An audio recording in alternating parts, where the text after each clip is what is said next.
கிறிஸ்துவில் பிரியமானவர்களே, ஆண்டவராய் இயேசு கிறிஸ்துவின் நாமத்திலே உங்கள் யாவரையும் வாழ்த்தி ஆசிர்வதிக்கிறேன். இந்த நாளுக்கென்று தேவன் நமக்கு அருளி இருக்கிற ஜீவ வார்த்தை ஆதியாகமத்தின் புஸ்தகம் 49ஆம் அதிகாரம் 19வது வசனத்தில் இருக்கிறது. காத் என்பவன் மேல் இராணுவ கூட்டம் பாய்ந்து விழும், அவனோ முடிவிலே அதன் மேல் பாய்ந்து விழுவான். என கேட்கிற தேவனுடைய பிள்ளைகளே, ஆதியாகமம் 49:1 அதிலே பார்க்கும் பொழுது யாக்கோபு தன் குமாரர்களை அழைத்து அவர்களை பார்த்து சொல்லுகிறான், நீங்கள் கூடி வாருங்கள், கடைசி நாட்களில் உங்களுக்கு நேரிடும் காரியங்களை அறிவிப்பேன் என்று சொல்லி கடைசி நாட்களிலே சம்பவிக்க போகிற காரியங்களையும் அதை தொடர்ந்துள்ள ஆசீர்வாதமான வார்த்தைகளையும் அவர்களுக்கு எடுத்துரைத்தான். என கேட்கும் தேவனுடைய பிள்ளைகளே, அப்படியாக சொல்லப்பட்ட வார்த்தையில் தான் காத் என்பவனுக்கு சொல்லப்படும் போது இங்கே சொல்லப்பட்டிருக்கிறது, காத் என்பவன் மேல் இராணுவ கூட்டம் பாய்ந்து விழும், அவனோ முடிவிலே அதன் மேல் பாய்ந்து விழுவான். என கேட்கும் தேவனுடைய பிள்ளைகளே, அவனுடைய பிறப்பை குறித்து நாம் தியானிக்கும் போது ஆதியாகமத்தின் புஸ்தகம் 30ஆம் அதிகாரம் 11ஆம் வசனத்திலே, அப்பொழுது லேயாள் ஏராளமாகிறது என்று சொல்லி காத் என்று பெயரிட்டாள்.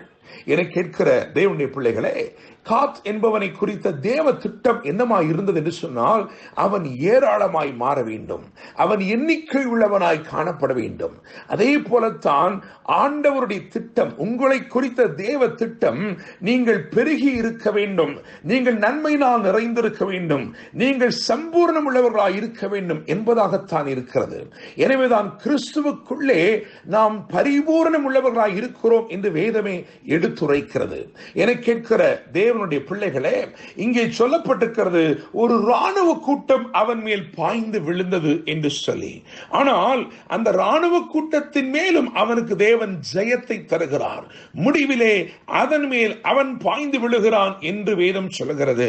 என கேட்கிற தேவனுடைய பிள்ளைகளே, உங்கள் வாழ்க்கையிலே தேவ திட்டத்துக்கு விரோதமாய், உங்களுடைய பெருக்கத்திற்கு விரோதமாய், உங்களுடைய நன்மைக்கு விரோதமாய், உங்களுடைய நற்பெயருக்கு விரோதமாய் கிரியை செய்கிற கூட்டம், ஒருவேளை அது ஒரு தேசளாவிய இராணுவ கூட்டமாய் இருந்தாலும் அதன் மேலும் தேவன் உங்களுக்கு ஜெயத்தை தர உண்மையுள்ளவராய் இருக்கிறார். நீங்கள் தனித்த ஒரு நபராய் இருக்கலாம், ஐயோ நான் தனித்த நபராய் இருக்கிறேனே என்று சொல்லலாம். ஆனால் தனித்த ஒரு நபராய் இருந்தாலும் தேவன் ஒரு பெரிய ஜெயத்தை உங்களுக்கு தர விரும்புவார் என்றால் நிச்சயமாக அந்த ஜெயத்தை தருவார். என கேட்கிற தேவனுடைய பிள்ளைகளே, எப்பிரேமின் குமாரனாகிய காலேபை குறித்து வாசிக்கும் பொழுது, ஒரு தேசமே பிடிக்க முடியாத ஒரு இடத்தை, எபிரோன் என்று சொல்லப்படுகிற அந்த இடத்தை ஒரு தேசமே பிடிக்க முடியவில்லை, ஒரு தேசமாக சேர்ந்து ஏனாக்கியரை துரத்த முடியவில்லை.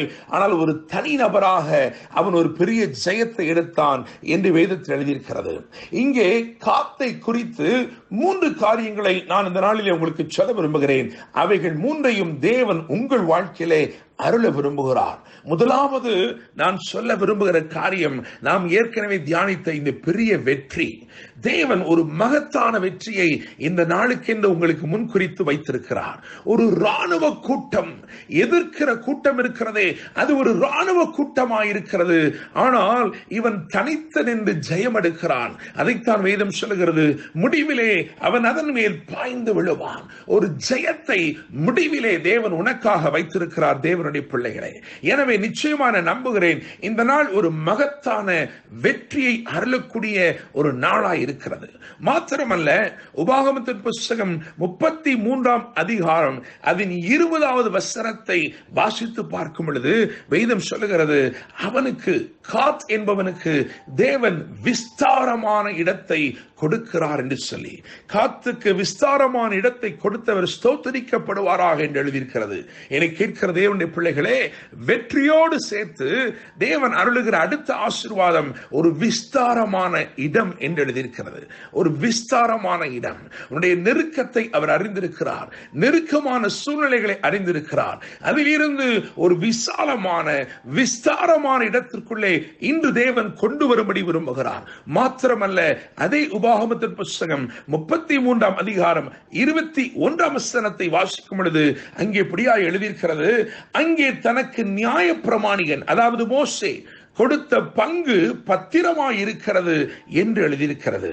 எனவே ஒரு விசேஷித்த பங்கையும் தேவன் இந்த நாளிலே உங்களுக்காக முன்குறித்து வைத்திருக்கிறார்.